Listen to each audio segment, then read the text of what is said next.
சிந்து பைரவி சீரியல்ல இப்ப மாப்பிள்ளை செலியனை காணோம் அப்படின்னு சொல்லி எல்லாருமே பதறி போய் இருக்கிறாங்க. ஆனா இந்த மகா செலியன் ஓடி போயிட்டான் பயந்து அப்படிங்கிற மாதிரி கதைய கட்டிக்கிட்டு இருக்கிறாங்க. ஆனா காயத்ரி இருந்துகிட்டு இல்ல இல்ல செலியன் ஓடிலாம் போயிருக்க மாட்டாப்ல, யாரோ கடத்தி இருக்கிறாங்க.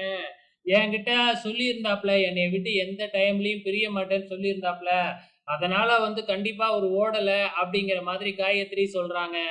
ஆனா மகா இருந்துகிட்டு எப்படி இங்க இருந்து யாரும் கடத்திக்கிட்டுலாம் போறதுக்கு வாய்ப்பே இல்ல. அவனா தான் போயிருக்கணும். போன கூட வச்சுட்டு போயிருக்கிறான் பாரு அப்படிங்கிற மாதிரி சொல்லிக்கிட்டு இருக்காங்க.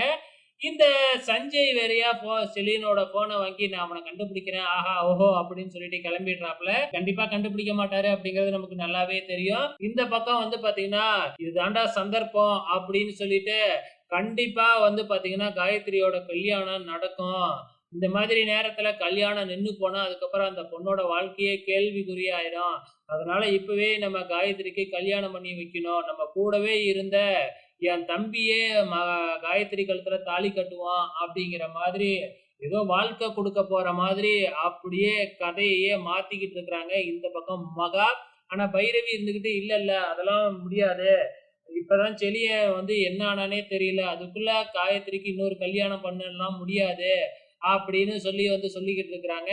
ஆனா இந்த மகா இருந்துகிட்டு பாத்தீங்கன்னா அப்படியே நல்லவங்க மாதிரி அப்படியே பேசி அழுதி புலம்பிக்கிட்டு இருக்கிறாங்க.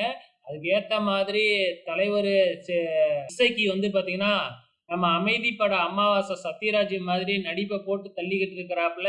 அப்கமிங்ல என்ன நடக்க போகுது அப்படிங்கிறது நமக்கு நல்லாவே தெரியும். வெயிட் பண்ணி பார்க்கலாம்.